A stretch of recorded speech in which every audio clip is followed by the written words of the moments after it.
Hello friends, I am Dr. Abhyuday Verma, Diabetes, Thyroid and Hormone Specialist.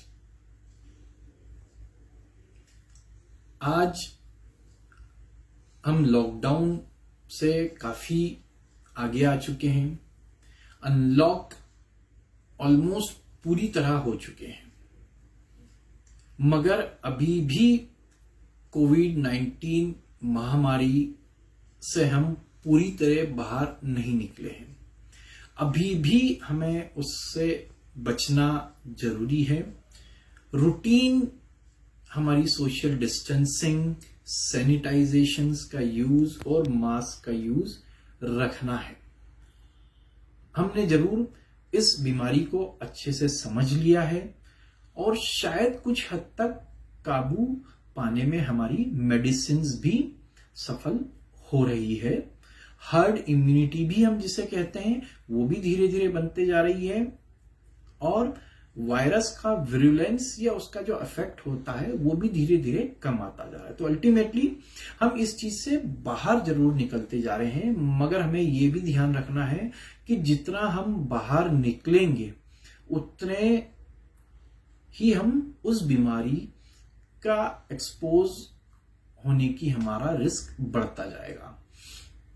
इस बीमारी से जैसे हम सभी जानते हैं कि काफी ज्यादा लोगों को श्वास संबंधित बीमारियां होती है। सांस लेने में तकलीफ होती है, फेफड़े कमजोर हो जाते हैं और जैसा हम सभी जानते हैं कि डायबिटीज के लोगों में, हार्ट के मरीजों में, ब्लड प्रेशर के मरीजों में, इनमें नुकसान ज्यादा होने की संभावना रहती है।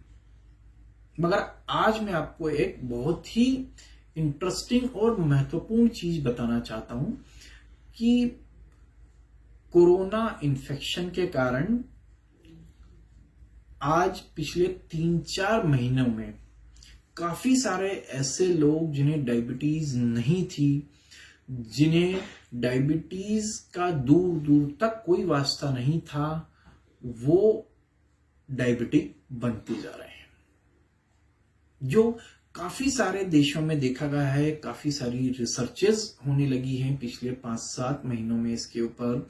और आज मैंने भी काफी सारे मरीज जो कोरोना से पीड़ित थे आज रिकवर हो चुके हैं। काफी ऐसी कंप्लेंट्स लेकर आते थे जो अनयूजुअल रहती थी। हम लोगों ने उनकी डायबिटीज की जांचें कराई, शुगर उनकी बढ़ी हुई निकली।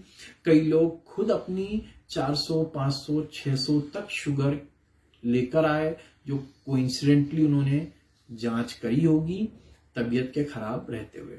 तो आज मैं बताना चाहता हूं कि डायबिटीज के बहुत सारे कारण होते, जीवन शैली है, हेरिडिटरी है, मगर आज हमें एक नया कारण देखने को मिल रहा है, वो है कोविड-19 इन्फेक्शन। आज काफी सारे लोग जो ग्रसित हो चुके हैं कोविड-19 इन्फेक्शन से, उनमें से 15 से 20% लोगों में ये देखने में आ रहा है कि उनका शुगर इम्बैलेंस हो रहा है और कुछ कुछ लोगों को तो शुगर जो है बहुत ही हाई लेवल पर जा रही है, 400-500 के आसपास। मतलब ये अगर मैं बात करूं तो आज हफ्ते में 4-6 मरीज में पिछले 2-4 महीनों से रेगुलर देख रहा हूं जिन्हें पहली बार पता लगा है शुगर्स, और काफी हाई शुगर्स में वो मेरे पास आ रहे हैं। इसका मुख्य कारण है कोरोना वायरस का आपके पैंक्रियाज पे अटैक या अग्नाशय ग्रंथि को नुकसान पहुंचाना, जिसके बीटा सेल से इंसुलिन बनता है और अगर उस पे अटैक होकर वो ग्रंथि या बीटा सेल्स कमजोर हो जाते हैं तो इंसुलिन का प्रोडक्शन कम हो जाता है और धीरे धीरे शुगर्स बढ़ने लगती है। अगर काफी नुकसान होता है तो शुगर लेवल्स काफी हाई भी देखने में आ रहे हैं। अब इसका बचाव कैसे किया जाए, इसका तो अभी हमारे पास जवाब नहीं है, क्योंकि अभी किस किस प्रकार के लोगों में पोस्ट कोविड एरा में किससे ये हो रहा है, कौन से लोग ज्यादा ससेप्टिबल हैं इसके लिए, इसका अभी तक हमें पूरा ज्ञान नहीं पता है। मगर फिर भी मैं कहूंगा कि पोस्ट कोविड अपना ख्याल रखें, अपना खान पान सही रखें, वजन नहीं बढ़ने दें, और अगर फैमिली में किसी को डायबिटीज है तो जरूर अपना ख्याल रखें, क्योंकि कोरोना इन्फेक्शन के कारण शायद पैंक्रियास कमजोर हो जाए और रिकवर होने के पहले ही आपको डायबिटीज शुरू हो जाए। तो हमारी अभी यही प्रयास रहता है कि उस शुगर लेवल को हम जल्द से जल्द कंट्रोल करें, और ऐसे कंट्रोल करें जिससे पैंक्रियास को नुकसान भी नहीं हो, वो धीरे धीरे रिकवर हो जाए, अपनी नॉर्मल स्थिति में वापस इंसुलिन बनाने लगे और ठीक हो जाए, साथ में ब्लड शुगर भी नॉर्मल हो जाए। कुछ मरीज मेरे हैं ऐसे जिनको हमने ऐसा प्रयास किया है, और आज करीबन महीने 1.5 महीने अच्छे इलाज लेने के बाद वो डायबिटीज से मुक्त हो गए हैं। उन्हें अभी कोई दवा नहीं चल रही है, एक अच्छी जीवन शैली अपनाकर वो अपने ब्लड शुगर को कंट्रोल रख रहे हैं। मगर यह कब तक रहेगा इसका अभी कुछ नहीं बता सकते हैं, क्योंकि ये बॉडी के रिस्पॉन्स के ऊपर डिपेंड करता है।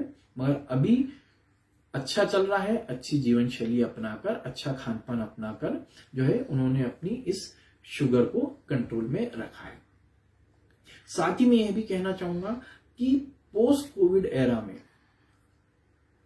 आज जब हम खान पान की बात कर रहे हैं तो उसमें सबसे महत्वपूर्ण आज जो बात देखने को मिलती है, सुनने को मिलती है कि मेरे पास 10 में से करीबन 7 या 8 मरीज ऐसे आते हैं जो विभिन्न प्रकार के, या मैं कहूंगा कि एक बहुत ही बड़ा बास्केट लेकर आते हैं इम्यून बूस्टिंग थेरेपीज का, या कुछ ऐसी थेरेपीज या कुछ विटामिन्स, मल्टीविटामिन्स जो उन्हें कोरोना से बचाएं, उनकी इम्यूनिटी स्ट्रांग करें, जिससे उन्हें कोरोना नहीं हो।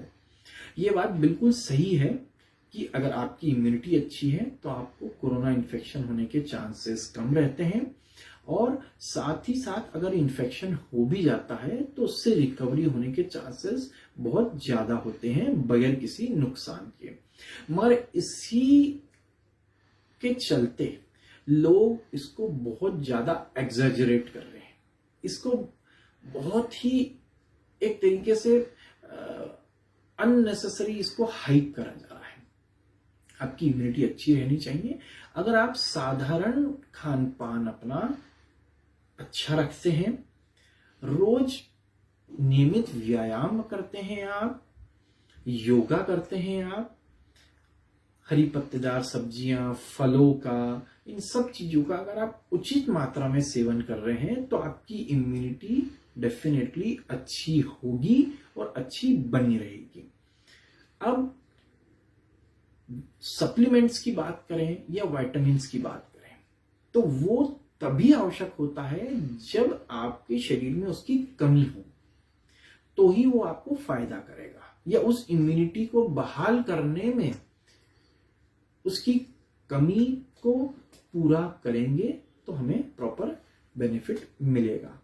अगर हम अननेसेसरी सप्लीमेंट्स लेते हैं ये सोचकर कि अननेसेसरी लेने से जो है वो, या ज्यादा खाने से हमारी इम्यूनिटी ज्यादा अच्छी हो जाएगी, तो ये बात बिल्कुल गलत है। क्योंकि काफी सारे पेशेंट्स जो पुराने मेरे डायबिटीज के थे, थायराइड के थे या हार्मोन बीमारी के थे, वो अपनी उन बीमारी को छोड़कर मेरे पास दूसरी बीमारियां लेकर आने लगे हैं। जैसे कई लोग महीनों से काढ़ा पी रहे हैं जिसमें काफी मात्रा में काली मिर्ची और लौंग, अदरक, इस प्रकार की चीजें होते हैं जो एक काफी स्ट्रॉन्ग गैस्ट्रिक इरिटेंट होते हैं। मतलब वो आपके पेट में जो है वो एक तरीके की गर्मी पैदा कर सकते हैं, जिसके कारण आपको अल्सर होने की भी संभावना हो सकती है। गैस्ट्राइटिस तो बहुत कॉमन है लोगों में जो इस प्रकार की चीजें ले रहे हैं, स्पेशली जिन्होंने गर्मी में बहुत ज्यादा इनका उपयोग करा है, आज उन्हें गैस्ट्रिक प्रॉब्लम हो रही है। अगर मैं सिंपल आपको कुछ 2-3 चीजों का उदाहरण दूं, जैसे मेथी दाना का अगर पानी लोग लेते हैं तो पानी अच्छा होता है, मगर ये किसी विशेषज्ञ से पूछ के कि अगर आपको उसकी सही में आवश्यकता है और किस क्वांटिटी में आवश्यकता है आप अगर लेते हैं तो शायद वो आपको फायदा करेगा। मगर लोग बिना किसी से पूछे अपनी मर्जी से ही वो ले रहे हैं और ये एक प्रकार का ब्लड थिनर होता है। अगर मेथी दाने पानी को आपने ज्यादा लिया तो शायद आपकी ब्लीडिंग टेंडेंसीज बढ़ सकती है।